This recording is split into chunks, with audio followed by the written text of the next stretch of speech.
شفائك إليك تلتمس وفي الأفراح حساسي حبيس وفي السعد নাহমাদুহু ওয়া নুসাল্লি আলা রাসূলিহিল কারীম আম্মা বা'দ। ইসলামের প্রতিটি বিধানেই নিহিত আছে দুনিয়া ও আখিরাতের সমূহ কল্যাণ। বিয়ে তো রীতিমতো একটি কল্যাণ প্যাকেজ, অনেকগুলো কল্যাণের সমষ্টি।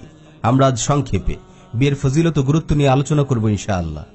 ১, সুনান ইবনে মাজাতে হযরত আয়েশা রাদিয়াল্লাহু তাআলা আনহা থেকে বর্ণিত হয়েছে, রাসূল সাল্লাল্লাহু আলাইহি ওয়াসাল্লাম ইরশাদ করেন, আন নিকাহু মিন সুন্নতি ফামান লাম ইয়ামাল বিসুন্নতি ফালাইসা মিন্নি। বিয়ে আমার সুন্নত, আর যে আমার সুন্নত অনুযায়ী আমল করে না সে আমার অনুসারী নয়। সহিহ বুখারীতে বর্ণিত অপর এক হাদিস এসেছে, রাসূল সাল্লাল্লাহু আলাইহি ওয়াসাল্লাম বলেন, ইয়া মা'শারাশ শাবাব মান ইসতাতা'a মিনকুমুল বা'আতা ফালইয়াতাযাওয়াজ। হে যুব সমাজ, তোমাদের মধ্যে যে বিয়ের সামর্থ্য রাখে সে যেন বিয়ে করে নেয়। ২, বিয়ের মাধ্যমে স্বামী স্ত্রী নিজেদের চরিত্রকে পবিত্র রাখতে পারে, শয়তানের ধোঁকা ও প্রতারণা থেকে বেঁচে থাকতে পারে। ইমাম ইবনুল কাইয়িম রাহিমাহুল্লাহ বিবাহের অন্যতম লক্ষ্য স্বামী স্ত্রীর মিলনের কতিপয় উপকারিতা বর্ণনা করতে গিয়ে বলেন, স্বামী স্ত্রীর মিলনের মৌলিক লক্ষ্য ৩টি। ১, মানুষের বংশধারার সংরক্ষণ করা এবং কিয়ামত পর্যন্ত পৃথিবীতে মানব জাতি আগমনে আল্লাহর নির্ধারিত যে চূড়ান্ত লক্ষ্য তার পরিপূর্ণতা সাধন করা।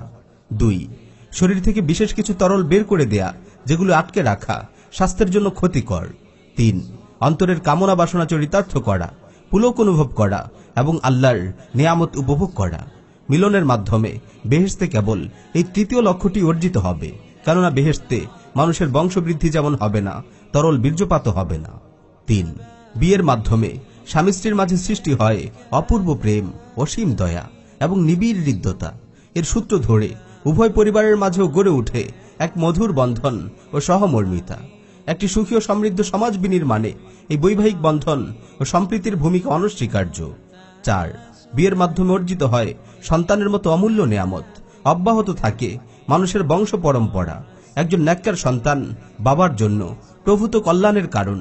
মৃত্যুর পর জারি থাকে পুণ্য কল্যাণের এই ধারা। সহিহ মুসলিমে এসেছে, রাসূল সাল্লাল্লাহু আলাইহি ওয়াসাল্লাম বলেন, ইযা মাতা ইবনু আদম ইনকাতা আমালুহু ইল্লা মিন সালাস। আদম সন্তান যখন মারা যায় তার আমল বন্ধ হয়ে যায়, তবে 3টি উৎস থেকে আমলের ধারা জারি থাকে। হাদিসে উল্লেখিত 3টি উৎসের একটি হলো ওয়ালাদুন সালিহুন ইয়াদউ লাহ, এমন নেককার সন্তান যে তার পিতার জন্য দোয়া করে। ৫, বিয়ের পর স্বামী স্ত্রীর জন্য খরচ করে, স্ত্রী স্বামীর প্রতি বিশ্বস্ত থাকে এবং উভয়ই পরস্পরকে ভালোবাসে, সাহায্য করে, মধুর আচরণ করে। এসবের মাধ্যমে তারা অনেক নেকি ও সওয়াব অর্জন করে।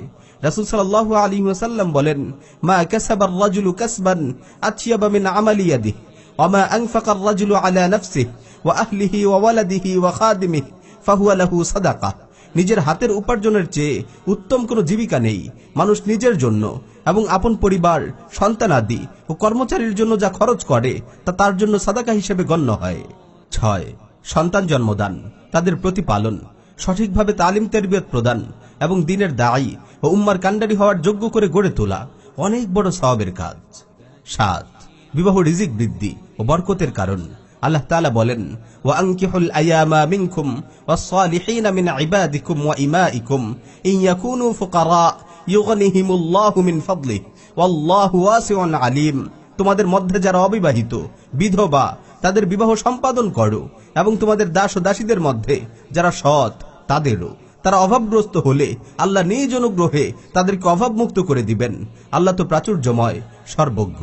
আল্লাহ তাআলা আমাদের সবাইকে রাসূলুল্লাহর মহান সুন্নাতের উপর আমল করার মাধ্যমে আমাদের জীবন ও যৌবনের পবিত্রতা রক্ষা করার তৌফিক দিন।